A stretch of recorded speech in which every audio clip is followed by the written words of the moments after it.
ஒரே சொரியா சுரிஞ்சுக்கிட்டே கிடைக்க நல்ல பரடி. எம்மாடியோ ஏன் வசந்தி அக்கா என்னக்கா சொரிஞ்சு சொரிஞ்சு உன் தலை ஊற புண்ணாக்கி வச்சிருக்க?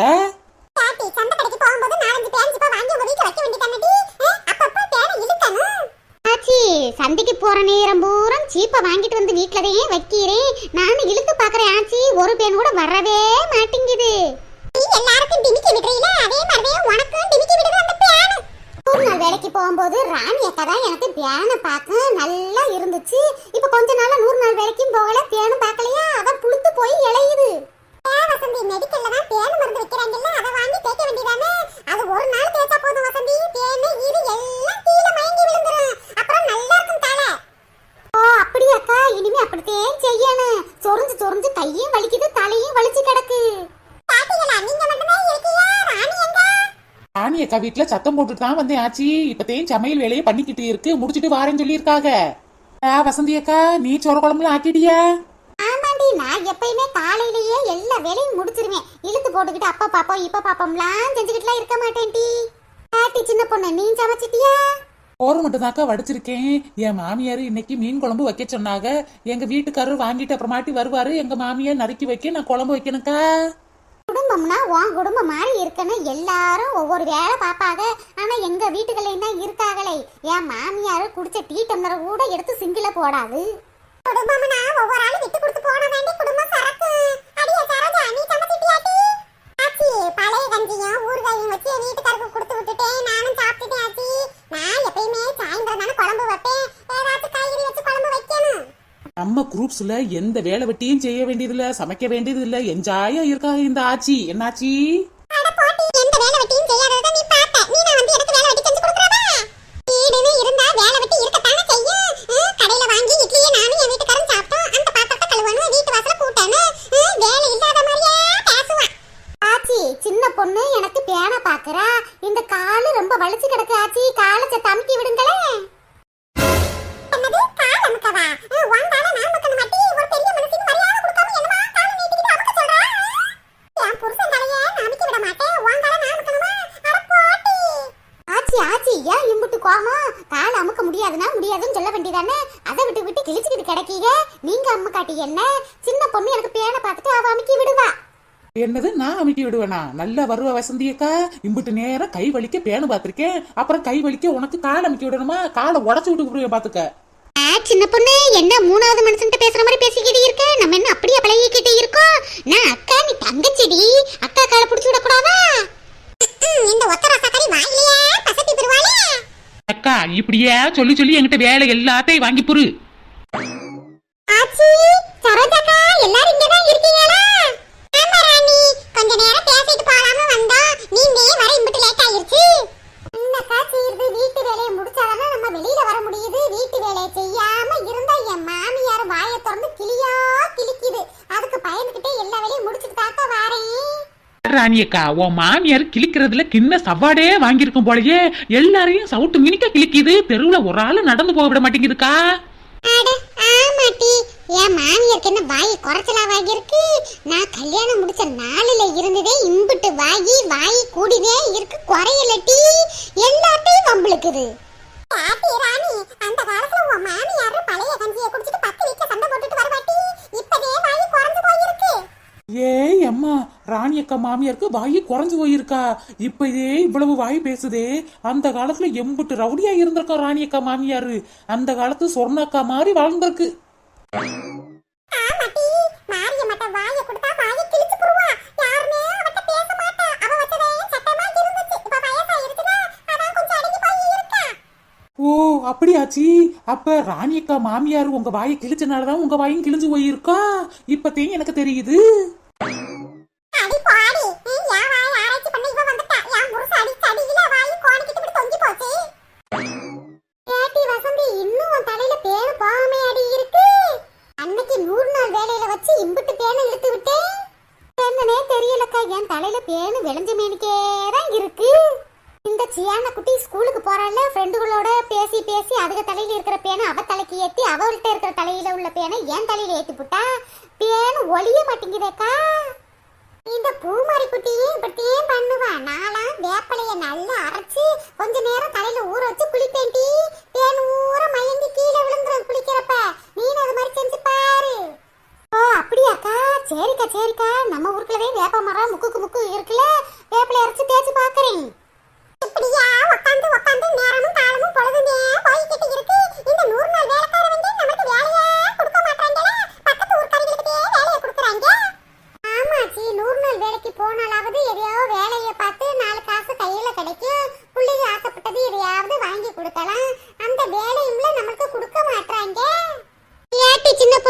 சூப்பர்வைசர்கிட்ட கேட்டியாட்டி நம்மளுக்கு எப்ப 100 நாள் வேலை கொடுப்பாங்களாம்? ஏக்கா இப்ப மழை காலமா இருக்குல்லக்கா, அதனாலதே 100 நாள் வேலை கொடுக்க மாட்டாக்கா. மழை காலம்லாம் முடிஞ்ச பின்னாடிதே 100 நாள் வேலைக்கு நம்மளை கூப்பிடுவாங்க. நம்மளுக்கு 4 காசு கையில இருந்தா தானே நல்லா இருக்கு. வண்டியில போறத நம்ம இஷ்டத்துக்கு வாங்கலாம், பிள்ளைய கேட்கறத வாங்கி கொடுக்கலாம், ஒரு காய்கறி ஏறி வாங்கி வீட்டுக்கு போடலாம். இப்படி பண்றாங்களே அக்கா. இந்த 100 நாள் வேலையை நம்பிக்கிட்டு இருந்தா சரிப்பட்டு வராதுக்கா. நம்மதே ஏதாவது தொழில் பண்ணி முன்னேற பார்க்கணும். பாட்டி யோசனையில நல்லா தாண்டி இருக்கு. நம்ம தொழில் பண்றதுக்கு கையில ஆளுக்கு காசு போடணும்ல. இப்ப காசு கையில இல்லையேட்டி. சரோஜாக்கா, ஆளுக்கு என்ன 1000 கணக்குலயே போட்டு வியாபாரம் பண்ண போறோம். ஆளுக்கு ஒரு 500 ரூபா இருந்தா ஒரு தொழில் பண்ணிடலாம்க்கா. அதுவும் சரிதான். இப்படியே உட்காந்து பேசி பொழுதுதான் போய்கிட்டு இருக்கு. ஏதாச்சும் ஒரு தொழில் பண்ணா நம்ம முன்னேறலாம். பாட்டிடா, நீங்க செய்யற தொழில் ஒண்ணும் விளங்க மாட்டேங்குதாட்டியே. உப்பு விற்க போனா மழை பெய்யுது, மாவு விற்க போனா காத்து அடிக்குது. ஆச்சி உங்களை கூட வச்சிருக்கோம்ல, அதனாலதான் ஆச்சி ஒண்ணுமே விளங்க மாட்டேங்குது. உங்களை கலட்டி விட்டுட்டு இனிமே தொழில் தொடங்கணும். ஆமா, என்னைய கலட்டி விட்டுட்டு நீங்க அப்படியே கிளு கிளு கிளுன்னு அப்படியே தொழிலை தொடங்கிருவீங்க பாரு. நான் இருக்கிறனாலவே உங்களுக்கு கொஞ்சமாவது வியாபாரம் ஓடும். சரி சரி, உங்க சண்டையை அப்புறமாட்டி வச்சுக்கிறங்க. நம்ம என்ன தொழில் தொடங்கலாம்னு யோசிச்சு சொல்லுங்க. இட்லி கடையும் போட்டாச்சு, பூக்கடையும் போட்டாச்சு, வடக்கடையும் போட்டாச்சு, கூழுக்கடையும் போட்டாச்சு. நம்ம போடாத கடையே இல்ல போலயே. வேற என்ன கடை போடலாம்? பாட்டி ராணி, நீ தீவாளிக்கு சுட்ட அதிரசம் எனக்கு கொடுத்தில்லடி. சாப்பிட்டு பார்த்தேடி, நல்ல டேஸ்டா இருந்துச்சு. வாயில வச்சோனா அப்படியே கரஞ்சு போச்சுடி. பேசாம அதிரச கடை போட்டுவோமா? ஆமா ராணி அக்கா, என் மாமியாரும் சொன்னாங்க உன் அதிரசம் சூப்பரா இருக்குன்னு. ஆமா ராணி அக்கா, நல்ல யோசனை. அதிரச கடையே போட்டுருவோம்க்கா. ஓ, அப்படியே டீ சொல்றீங்க. எனக்கு அதிரசம் நல்ல ஈஸியா நல்ல பக்குவத்துல வரும். அப்ப அதிரச கடையே போட்டுவோம் முடி.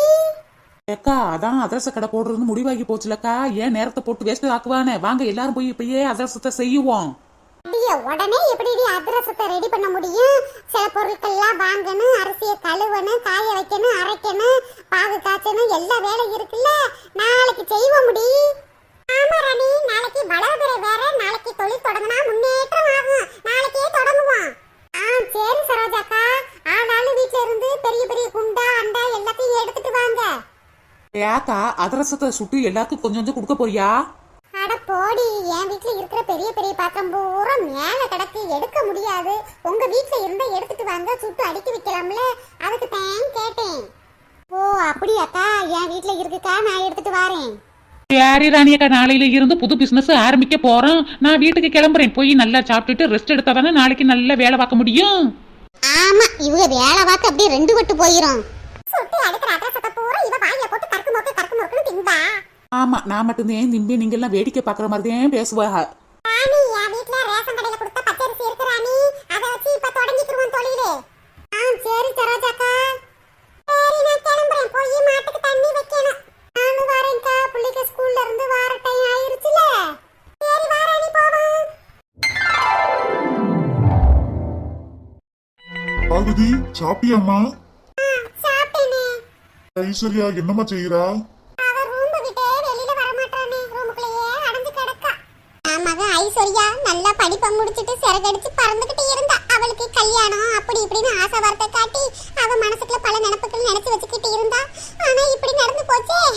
என்ன பார்வதி செய்யறது? நானும் இந்த வீட்டுக்கு ஐஸ்வர்யா தான் மருமகளா வரணும்னு நானும் மனக்கோட்டை கட்டி இருந்தேன். என் கோட்டையை பூரா இவன் கலைச்சு விட்டானே. மகன் இருக்க வேண்டிய இடத்துல கண்டிச்சிருக்கீங்களே இருக்காங்க. அதெல்லாம் பார்க்கும்போது என் வயிறு பத்திக்கிட்டு வருது. ஊருக்குள்ள இப்படித்தானே திரியிறாளுக. நல்ல பணக்கார வீடா கோடீஸ்வரர் வீட்டு புள்ளியா பார்த்து வளைச்சு போட்டுக்கிறாளுக. நோகாம வந்து இருக்காளுகளே. என்னைய தான் குத்தி குத்தி பேசுறாங்க. ஒண்ணுமில்லாத சிரிக்கி ஒய்யாரத்துல இருந்துகிட்டு இருக்கா. ஐயோ கடவுளே கடவுளே, இதெல்லாம் பார்க்கணும்னு என் தலையெழுத்தா. இங்க பாரு பார்வதி, எந்த சிரிக்கையும் இந்த வீட்டுல இருக்கலாம், திங்கலாம், கொள்ளலாம். ஆனா யாருக்கும் இல்லாத உரிமை உனக்கும் உன் மகளுக்கு தான் இருக்கு பார்வதி.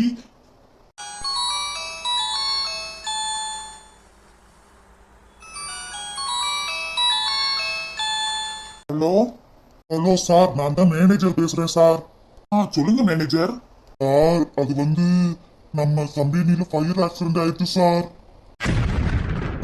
என்ன மேனேஜர் சொல்றீங்க? ஃபயர் ஆக்சிடென்ட் ஆயிருச்சா? ஆமா சார், நிறைய பொருட்கள் சேதமாயிருச்சு. 5 பேர் கவலைக்கிடமா இருக்காங்க சார். ஐயோ கடவுளே கடவுளே, இத்தனை வருஷமா நான் பிசினஸ் பண்ணிக்கிட்டு இருக்கேன், ஆனா இந்த மாதிரி நடந்ததே இல்லையே. கடவுளே நான் என்ன பண்ணுவேன்? சார், நம்ம ஆபீஸ்ல போலீஸ் பெரிய பந்தோபஸ்துக்கு நிக்குது சார். ஒரே பதட்டமான சூழ்நிலையா நடந்துக்கிட்டு இருக்கு. நான் ஹாஸ்பிட்டல்ல தான் சார் இருக்கேன். அதான் உங்ககிட்ட தகவல் சொல்லாமேன்னு சொல்லிக்கிட்டு இருக்கேன் சார். மேனேஜர், நானும் ஆஸ்பத்திரிக்கு வரேன் மேனேஜர். ஏன்னா சார், இங்க ஒரே பதட்டமான சூழ்நிலையா இருக்கு. நீங்க வந்தா உங்க உயிருக்கு ஆபத்து சார். நீங்க வரவே, நான் என்ன தகவலா இருந்தாலும் நான் உங்களுக்கு தெரிவிக்கிறேன் சார். ஐயோ கடவுளே கடவுளே கடவுளே, இப்படி எனக்கு சோதனை கொடுக்குறாருன்னு தெரியலையே. பார்வதி, நம்ம ஆபீஸ்ல ஃபயர் ஆக்சிடென்ட் ஆயிருச்சாமா. 5 பேரும் கவலைக்கிடமா இருக்காங்களா. இந்த விஷயத்தை நான் கேள்விப்பட்டதுல இருந்து எனக்கு நெஞ்சு வலிக்கிற மாதிரி இருக்கு.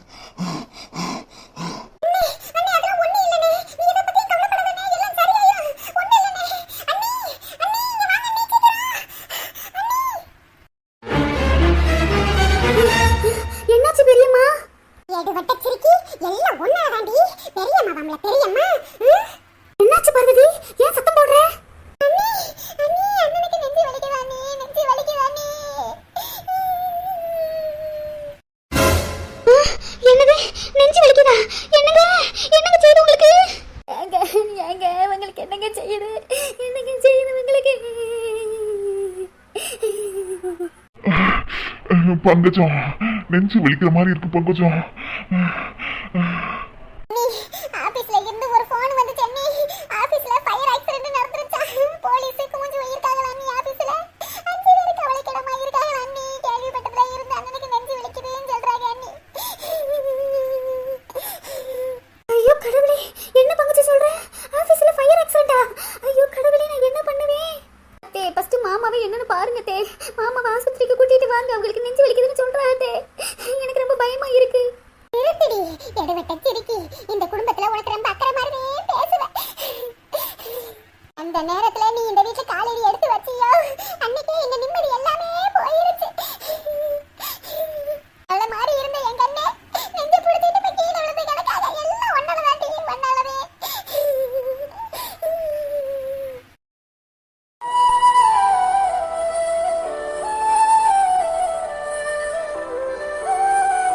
என்னங்க என்னங்க செய்யுது? எனக்கு ரொம்ப பயமா இருக்குங்க. சீக்கிரம் வாங்க, ஆஸ்பத்திரிக்கு போவோம்.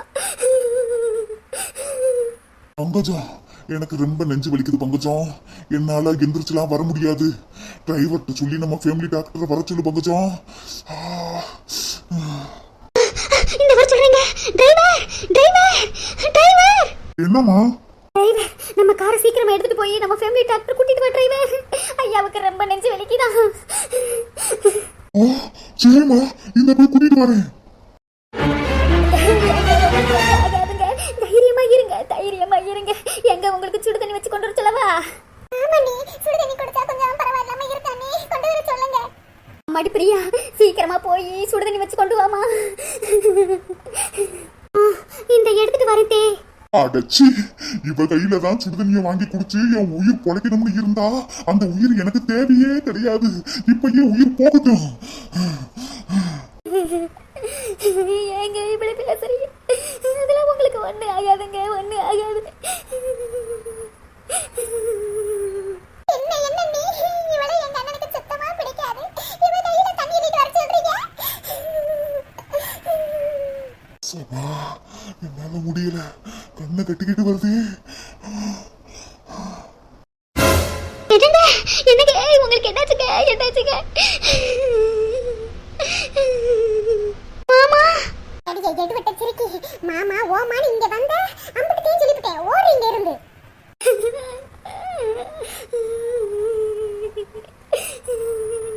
அண்ணே அண்ணே, என்னண்ணே ஆச்சு உங்களுக்கு? அண்ணே கண்ணு திறந்து பாருங்க அண்ணே. அண்ணே அண்ணே, இவ வந்த நேரம் உங்களை சாத்து விட்டாளே, சாத்து விட்டாளே. அண்ணே என்னண்ணே ஆச்சு உங்களுக்கு?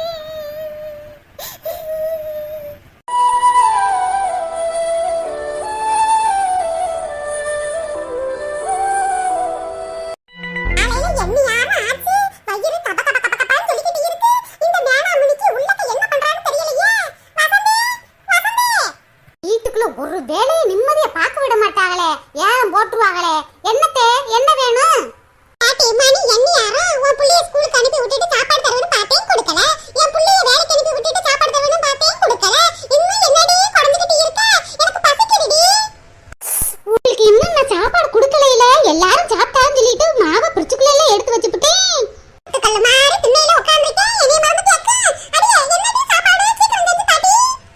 இருங்கத்தே இந்த 2 நிமிஷத்துல தோசையை ஊத்தி தேங்காய் சட்னி அரைச்சு தரேன்டே, சாப்பிடுங்க. பாட்டி எனக்கு தேங்காய் சட்னி எல்லாம் பிடிக்காது. டீ நெஞ்சுக்குள்ளேயே நின்னுக்கிட்டே இருக்க. நீ எனக்கு தக்காளி சட்னி அரைச்சு கொண்டு வா. என்ன பலகாரமும் எனக்கு பிடிக்காது. நல்ல புசு புசுன்னு 4 இட்லி அவிச்சு தக்காளி சட்னி மணக்க மணக்க வச்சு கொண்டு வாட்டி. இந்த கொண்டு வாரேன். இந்த கிளடிக்கு வேலையே இல்ல. எதை கொடுத்தாலும் தின்னுட்டு செவனேன்னு கிடக்க வேண்டியதானே. அது திங்க மாட்டேன் இதை திங்க மாட்டேன் நெஞ்சுக்குள்ள நிக்கும் சொல்லிக்கிட்டு கிடக்கு. இதுக்காக இட்லி சட்டி எடுத்து இட்லியை ஊத்தணும். இட்லி பாத்திரத்தை யாரு கழுவுறது? தக்காளி சட்னி தான் வேணுமா? தக்காளி வதக்கின சட்னியை யாரு கழுவுறது? நான் தான் பார்க்கணும். இருக்கிறத தின்னுக்கிட்டு செவனேன்னு படுக்குமா. அது நொட்டை இது நொட்டம்னு நம்மள குறை சொல்லிக்கிட்டே இருக்கு. இதுக்காக திரும்பி போய் வேலை பார்க்கணுமா? மாறி இப்படி மேல உட்கார்ந்துருக்கும் போதே மறந்துட்டேன்னு சொல்றாளே. நாளை பின்ன கை கால முடியாம படுத்து கிடந்தா பச்சை தண்ணி கூட கொடுக்க மாட்டா போல இருக்கு. இதுக்கு ஒரு பொம்பளை பிள்ளைய பெற்றிருந்தா என்னைய பார்க்க ஓடியாந்து வந்திருக்குங்க. என் அம்மாவுக்கு அதை செஞ்சு கொடுங்க இதை செஞ்சு கொடுங்க, எங்க அம்மா பத்திரமா பாத்துக்குங்கன்னு சொல்லுங்க. என் மகளுக்கு பயந்துகிட்டே இவளுக்கு நடிச்சிருப்பாளுக. அந்த குடுப்பனையும் எனக்கு இல்லாம ஆண்டவன் பண்ணிவிட்டானே. நான் பெற்றது 2 ஆம்பளை பிள்ளைய. அதுகளுக்கு நல்லபடியா கல்யாணம் முடிச்சு வச்சேன். அதுக்கு பொண்ணாக்கு பின்னாடியே சுத்திக்கிட்டு தெரியுதுங்க. ஆக்களம் மறந்து போச்சுங்களே. 2வது பிள்ளை எனக்கு பொம்பளை பிள்ளையே வேணும்னு சாமிகிட்ட மன்றாடி கேட்டேன். என் கேரகம் இந்த சுப்பிரமணியில வந்து பிறந்துட்டேன். சரி பயந்தேன் பிறந்துட்டேன். மருமகளாவது மகமாரி பாப்பான்னு பார்த்தா அவ ஏனைக்கு கோணையால இருக்கா. என்னை காண விட்டு கல்லால அடிக்கிறா. இன்னும் போற நாட்களே எப்படி போக போகுதோ தெரியல. கடவுள் விட்ட வழிக்கு நம்ம போய்கிட்டு இருக்க வேண்டியது. மழை நேரத்துல தக்காளி ரேட்டு வெங்காய ரேட்டு காய்கறி ரேட்டு எல்லாம் எகிரி போய் கிடக்கு. ஆனா என் வீட்டு கிளடிக்கு தக்காளி சட்னிதே வேணுமாம்ல. இந்த நேத்துதே தக்காளி வாங்க போனேன். 1 கிலோ தக்காளி 150 ரூபா சொல்லிவிட்டானே. அதுலயும் 5-6 தக்காளிதையும் கொடுக்குறேன். நானே தக்காளி இல்லாத குழம்பா பார்த்து வச்சுக்கிட்டு இருக்கேன். இது தக்காளி சட்னியில கெட்டு பிடிச்சு நான் என்ன செய்வேன்? 4 தக்காளி தானே இருக்கு. இப்போ 1 கிலோ தக்காளி 200 ரூபாயில சொல்றாங்க. இந்த 4 தக்காளியையும் இந்த கொஞ்சம் வெங்காயத்தையும் வச்சு இந்த வாரம் பூரா ஓட்டிடலான்னு பார்த்தா முடியாது போல இருக்கே. என் வீட்டு மாமியார் தக்காளி சட்னியே வேணும்னு ஒத்தக்காலில் உட்காந்துருக்கு. என்ன செய்யறது? சரி பட்டை மிளகாய நல்லா வறுத்து சட்னின்னு சொல்லி போய் கொடுப்போம். அதுக்கு தக்காளி சட்னிங்கிறது தெரியுமா வெங்காய சட்னிங்கிறது தெரியுமா அரைச்சு கொடுப்போம்.